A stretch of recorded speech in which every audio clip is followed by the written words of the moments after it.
What is going on, everyone? Chris from Pickdawgz.com here with the Wraparound. We're going to be breaking down the NHL action going down on Saturday, March 16th, 2024. If you like this content, make sure you subscribe to our channel and smash that thumbs up. I appreciate all the love and support that we've gotten here at Pick Dawgz over the years. I appreciate you guys taking your time out of your day to tune into the Wraparound so I can try to put you guys on some free pick NHL winners.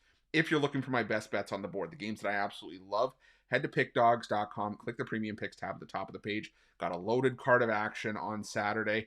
It's conference championship day for a lot of the college basketball conferences, and the other ones have their conference semifinals tomorrow. Only 5 games from college hoops, conference championships from conferences like the Ivy League. I believe the Big East is in play as well. I can't remember off the top of my head who's playing, but still plenty of action on the board tomorrow as well. But today, like I said, lots of college hoops, great NBA card. You can see here we're going to be talking about a stacked NHL card. You can buy a daily package of Pick Dawgz Premium. You can roll with it, make you some profit, and go forward. But I'm telling you guys, the best value is a long-term pass. You know, I have a ton of action on Saturday's card, and the 3-day and 7-day passes are going to be less than buying each of Saturday's packages individually. You know, the 30-day package, not much more. Also got some other packages if you're looking for like a long-term NHL packs to get you to the postseason. Got that reduced. Gonna have I have a tournament pass for March Madness. Basically, what I'm trying to say is the options for you guys at Pick Dawgz or Premium are endless. You could also pair me up with any of your other favorite handicappers on our website to take advantage of our multi-capper promotion. Whatever you choose to do, though, make sure you use that promo code PICK at checkout. Get 15% off your purchase. But we're going to talk about that on our morning show today. I'm going to be hosting. I'm going to be filling in for Jay. We've got a great lineup of cappers joining us. Talk about all the action on the board. I got to get ready for that. Got to go get my makeup done. But we are here to talk about a 14-game NHL card for Saturday's action. Like I said, there is a ton of money to be made. You guys know the drill. Are you ready? I'm ready. Let's get into it.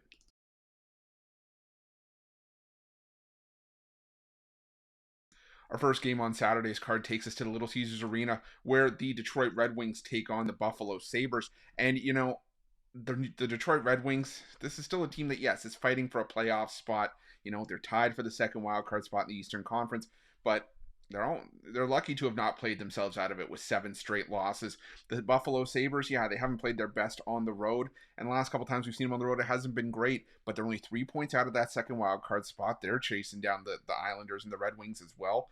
And, you know, the Detroit Red Wings are struggling defensively right now. They just can't seem to get out of their own way. They've lost 7 games in a row, and all 7 losses, they've given up at least 4 goals. You know, the Detroit Red Wings, like I said, they're just not a team I'm looking to back right now. The Buffalo Sabres, they've won 3 straight. Now, granted, like I said, all those games came at home, and they haven't played their best on the road, but I think they are good enough here. I'm going to take the Buffalo Sabres in this one at minus 110.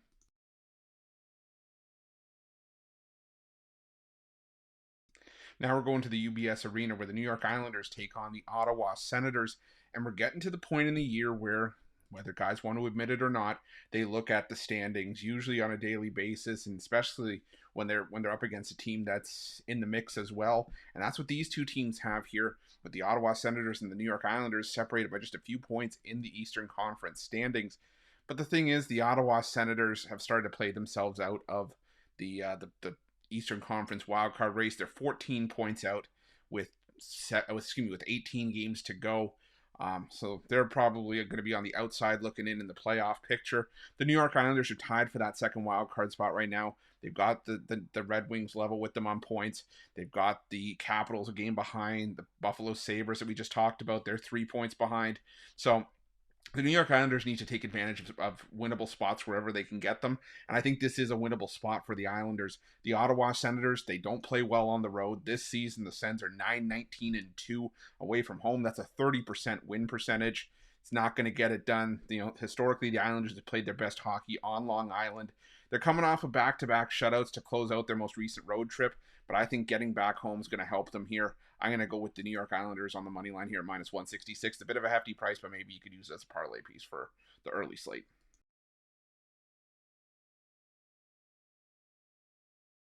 Now we're going to the PPG Paints Arena where the Pittsburgh Penguins take on the New York Rangers.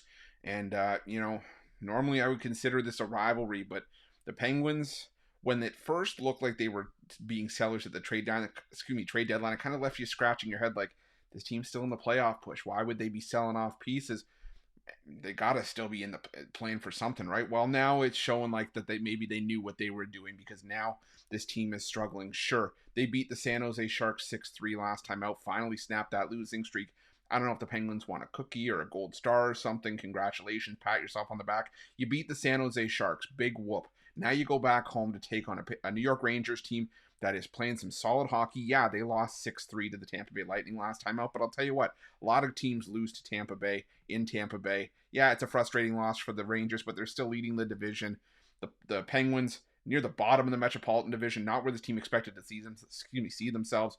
But the New York Rangers have owned this matchup as of late. They've won 6 of the last 8 meetings, including each of the last 3, including the first meeting this season by a count of 1-0. The Penguins have been shut out in back-to-back meetings, and they've still had some offensive issues against teams that aren't the San Jose Sharks. So give me the New York Rangers on the money line at minus 146.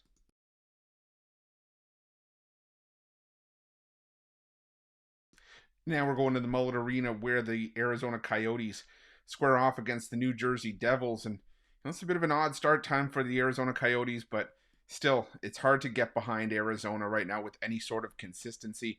I mean, the Coyotes have split their last 8 games, but their wins lately have come against a team that's lost 7 in a row in the Detroit Red Wings, a Washington Capitals team that's been inconsistent, and an Ottawa Senators team that can't win games on the road to save their life. They've also been blown out by the Blackhawks and the Minnesota Wild. So now you welcome a New Jersey Devils team to town that, has had issues of their own, but they play their better hockey on the road. They're coming off a big win over the Dallas Stars, and the New Jersey Devils can ill afford to slip up. They're still in the playoff race right now, while the Arizona Coyotes are falling out of it fast, but New Jersey only 4 points out of that second wild card spot. Like I said, you're going to start to see teams take points a lot more seriously. We're getting into that final 20-game stretch of the season, and I think the New Jersey Devils come out and get the job done here. Again, a bit of a hefty price, but kind of on the fringe where I'm willing to lay a money line. So give me the New Jersey Devils here at minus 162.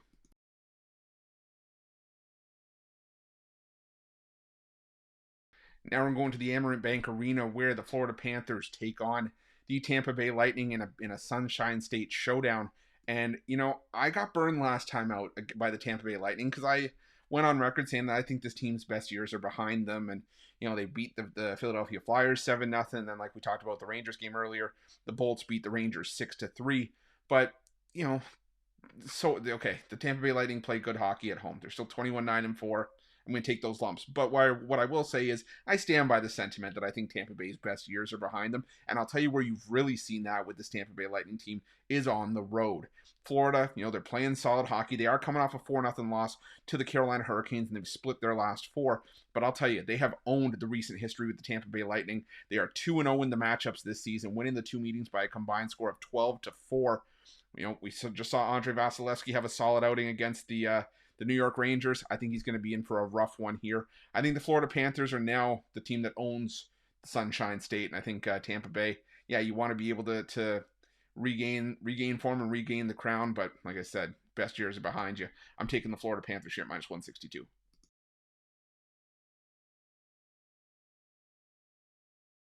Now we're heading to the Scotiabank Saddledome, where the Montreal Canadiens pay a visit to the Calgary Flames.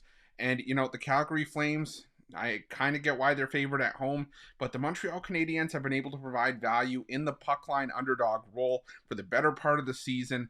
Like I said, on the road this year, on the puck line on the road, they're 21-11, and I guarantee a lot of those were in the underdog role. The last 4 meetings between these two teams have all been 1-goal games. Granted, most of those you have to go back to 2022, but the first meeting this season, a 2-1 win for Calgary in Montreal back in November.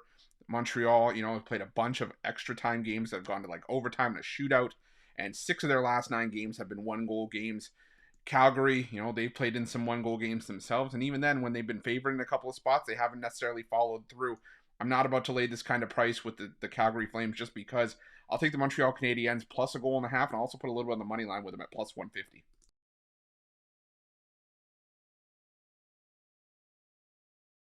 Now we're going to the TD Garden, where the Boston Bruins take on the Philadelphia Flyers, and another team in the Philadelphia Flyers that have been good on the puck line on the road, much better than the Montreal Canadiens we were just talking about. Philadelphia 26-7 on the puck line on the road this season.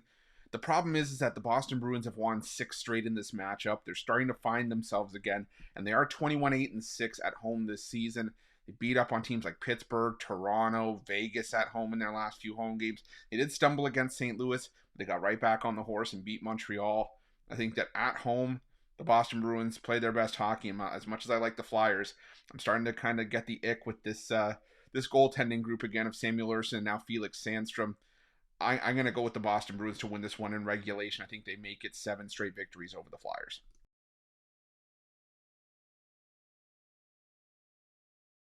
Now we're going to the Nationwide Arena where the Columbus Blue Jackets take on the San Jose Sharks.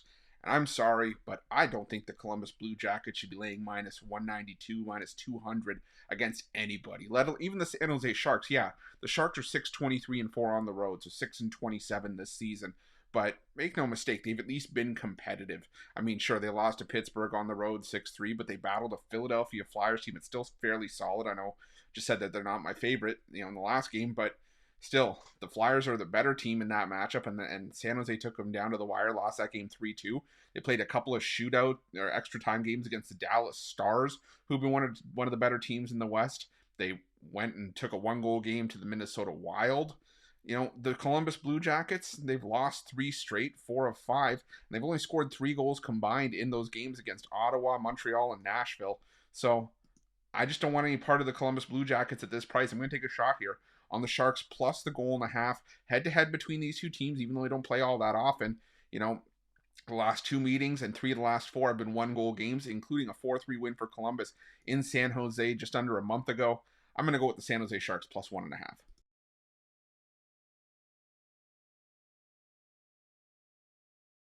Now we're going to the Scotiabank Arena where the Toronto Maple Leafs take on the Carolina Hurricanes. And, I was so tempted to take the Toronto Maple Leafs at plus money because it is something that you rarely see. But I'm also I'm of the belief that maybe somebody knows something and the reason why the Leafs are an underdog at home. But on the other side of that coin, the Carolina Hurricanes, on the road, I get why they're favored. But, they're back on the road for the first time in a week. So there could be some, sluggish legs getting their feet underneath them here. And Toronto's always going to be live when they're at home. So rather than mess around and try to pick a side here where I think you're really splitting hairs in what could be a potential playoff preview, I'm going to go with the under 6. I know it doesn't make sense between two teams that have the offensive firepower that the Leafs and Hurricanes do, but both these teams have solid goaltending. Carolina's goaltending of the combination of Frederik Andersen and Peter Kochetkov in their last 5 starts have a 1.20 goals against average. Toronto, a 2.60 goals against average. Ilya Samsonov has allowed 5 goals in his last 3 starts. So I think this, like I said, I think it's going to be a playoff preview. I have this game going 3-2, whichever way you slice it. I'm going to take the under 6. I'm going to sprinkle a little bit on each team to win this game 3-2, see if that comes through.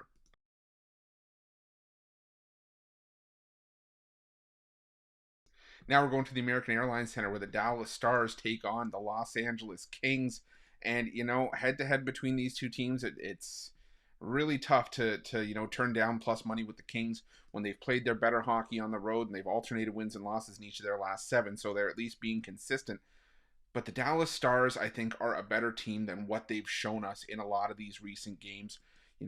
They're a solid defensive team. They've just fallen on hard times against the Devils and the Panthers, who are still 2 of the better teams in the Eastern Conference. At least the Panthers are the best team, one of the best teams in the league. And the Dallas Stars still have a solid goaltending tandem in Jake Ottinger and Scott Wedgwood then, like I said, they just fell on a couple hard starts. And, unfortunately, teams aren't going to win every single game. I think that's just the harsh reality of it. But I still think Dallas can get by because I'm still not trusting this tandem of Cam Talbot and David Rittich. I like David Rittich in the crease for the Kings, but we're seeing more and more of Cam Talbot. And I said it earlier this year, and I still stand by it. Cam Talbot is a liability. He is not a number 1 goaltender. He's been a big reason as to any struggles that the LA Kings have been because of him, in my opinion. And the Dallas Stars, like I said, are a better team than what they've shown. Head-to-head, they've had a ton of success in this matchup. So I'm going to go with the Dallas Stars on the money line at minus 160. They've won 5 of 6 in this matchup, 3 straight, including both meetings this year, as well as 8 of the last 10. But the under has also been very profitable between these two teams, hitting in 7 of the last 9. I got to go with the Dallas Stars here with the under 5.5 as well.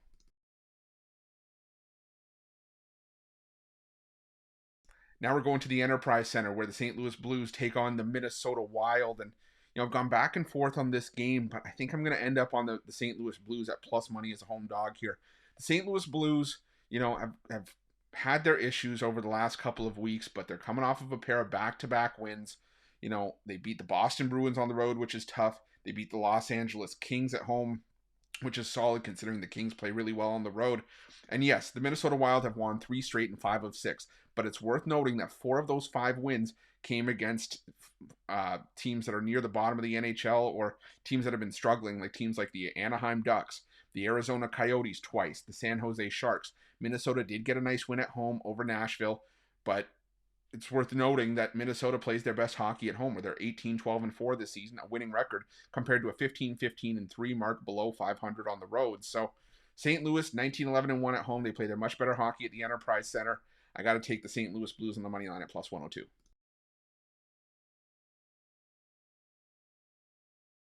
Now we're heading to the Climate Pledge Arena, where the Seattle Kraken take on the Nashville Predators. And the Seattle Kraken getting some decent value at home, and they actually have had the upper hand on the Nashville Predators over the years, winning 5 of the 8 all-time meetings. But the Seattle Kraken are back to falling short. They've lost 3 straight. They've lost to Vegas, Washington, and Winnipeg, all at home. And now they take on a Nashville team that's arguably the hottest team in the NHL, winning 10 of their last 12. They picked up points in all 12 games, and said they're playing some decent hockey, especially on the defensive end. They're still not giving up that many goals. They've given up 2 goals or less in 8 of their last 10. I think the Predators are playing better hockey. We're getting them at a near coin flip price. Sounds good to me. Give me the Nashville Predators, minus 118.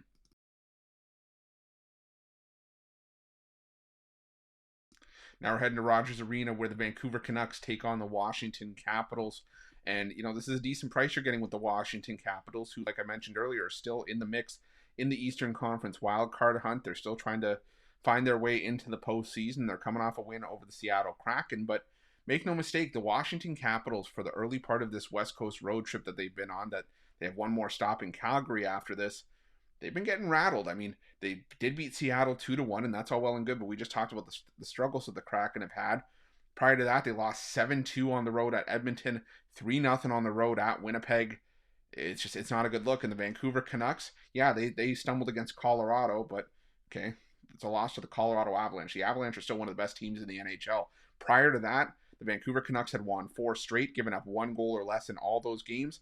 I think they could be in line for another puck line victory here. You can take them in regulation if you want. The price is a little bit hefty for that, around minus 145. I'm going to take the Canucks on the puck line, try to get this to around a coin flip, maybe even money price.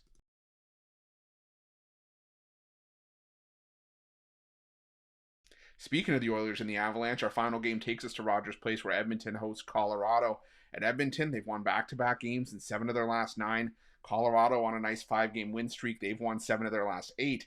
So both these teams you can make a case for, but my case is going to be made for the Colorado Avalanche. I get Edmonton playing their solid hockey at home, and they've been winning games at home as well.